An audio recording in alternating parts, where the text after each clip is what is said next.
सोचिए एक ऐसे विशाल साम्राज्य के बारे में जो अंदर से इतना खोखला हो चुका है कि उसके अपने ही गवर्नर और सेनापति विदेशी हमलावरों को पैसे दे रहे हैं। बिल्कुल, मतलब सिर्फ अपनी कुर्सी बचाने के लिए वो उन लोगों को पैसे दे रहे हैं जो उनके ही शहरों पर कब्जा करने आए हैं।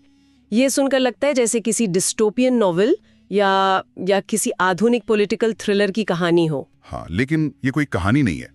ये 12वीं सदी के मध्य पूर्व की एकदम असली और जमीनी हकीकत है। सही कहा। और आज की हमारी इस गहन चर्चा में हम इसी हकीकत को डीकोड करने वाले हैं।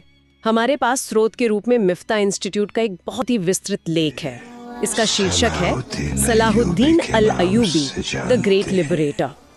बहुत ही शानदार स्रोत है ये। हाँ, लेकिन आज हमारा मिशन महज तलवारों की झंकार या किसी की विजय गाथा सुनाना नहीं है। हम सीधे उस दलदल में उतरने वाले हैं, उस राजनीतिक विभाजन और आपसी कलह को समझने वाले हैं जिसने मुस्लिम दुनिया को इतना कमजोर कर दिया था कि भारी ताकतों के लिए वहां आना बेहद आसान हो गया। ठीक है, चलिए इसे थोड़ा विस्तार से समझते हैं। बिल्कुल। और यहाँ जो बात सबसे अधिक रोचक है वो ये है कि जब हम क्रूसेडर्स की सफलता को देखते हैं ना, तो वो उनकी सैन्य ताकत या यूरोप के हथियारों की वजह से नहीं थी। तो फिर किस वजह से थी? उनका सबसे बड़ा हथियार था मुस्लिम शासकों की अपनी आपसी फूट। ये एक ऐसी कमजोरी थी जिसका उन्होंने पूरा फायदा उठाया। अच्छा, तो चलिए इस विभाजन की जड़ों से ही शुरू करते हैं। मतलब सलाहुद्दीन के सत्ता में आने से ठीक पहले का वो राजनीतिक माहौल असल में कैसा था? देखिए, अगर आप उस समय का नक्शा देखेंगे तो मध्य पूर्व की दुनिया बुरी तरह गुटों में बटी हुई थी। वैचारिक और राजनीतिक रूप से दो बिल्कुल अलग सत्ता केंद्र थे। मिस्र और सीरिया वाले। हाँ, एक तरफ मिस्र में फातिमी खिलाफत थी और दूसरी तरफ सीरिया और इराक के इलाकों में अब्बासी और जंगी वंश का प्रभाव था। मतलब ये सिर्फ जमीन का बंटवारा नहीं था, बल्कि विचारधाराओं का टकराव था। बिल्कुल। और समस्या ये थी कि इन शासकों के बीच कोई एकता नहीं थी।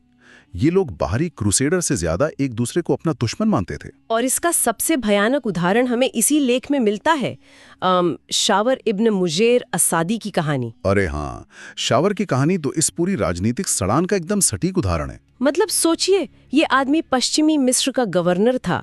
इसने अपनी ही फातिमी सरकार के खिलाफ बगावत कर दी और जब इसे गद्दी से हटा दिया गया तो ये सीधा सीरिया के शासक नूरुद्दीन जंगी के पास मदद मांगने पहुंच गया। और मजाक की बात देखिए, उसने नूरुद्दीन को ऑफर दिया कि अगर वो उसे वापस सत्ता दिलाते हैं तो वो उन्हें सालाना भारी भरकम रकम देगा। हाँ, और नूरुद्दीन ने इसे एक मौके की तरह देखा।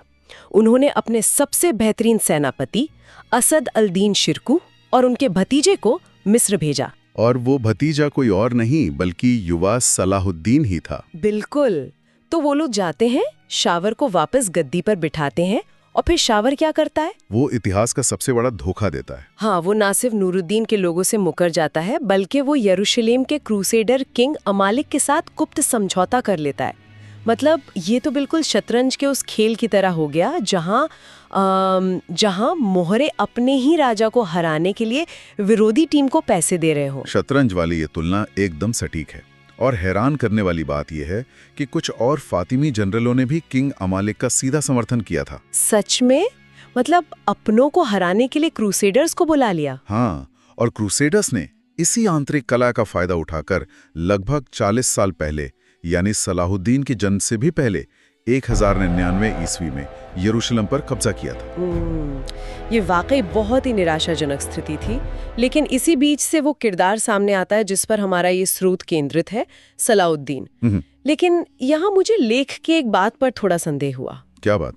लेख में लिखा है कि सलाहुद्दीन जो आगे चलकर इतने महान सेनापति बने, वो शुरुआत में मिस्र के इस सैन्य अभियान में जाना ही नहीं चाहते थे। मतलब क्या ये सिर्फ उनकी महानता बढ़ाने के लिए गढ़ी गई कोई कहानी नहीं है? ये सवाल उठना लाजमी है, लेकिन ऐतिहासिक दस्तावेज इस पर बिल्कुल स्पष्ट हैं। सलाहुद्दीन का झुकाव कभी सेना की तरफ था ही नहीं। उनका पूरा ध्यान पढ़ाई, धर्मशास्त्र और इस्लामी कानून पर था। अच्छा। हाँ, स्रोत में इब्न शद्दाद का एक बहुत ही प्रामाणिक हवाला है। सलाहुद्दीन को सच में ऐसा लगा था जैसे उन्हें जबरदस्ती इस युद्ध में धकेला जा रहा हो। वो तो बस दमिश्क में रहकर ज्ञान हासिल करना चाहते थे। अरे वाह! मतलब जो इंसान अपनी पूरी जिंदगी किताबों के बीच बिताना चाहता था, उसे उस सदी के सबसे बड़े राजनीतिक और खूनी संघर्ष के बीच डाल दिया गया। बिल्कुल। और दिलचस्प बात यह है कि जब वो मिस्र पहुंचे तो उन्हें अलेक्जेंड्रिया में क्रूसेडर्स और बाइजेंटाइन सैनिकों की घेराबंदी का सामना करना पड़ा। और लगातार 3 अभियानों के बाद क्रूसेडर्स को पीछे हटना पड़ा। सही कहा।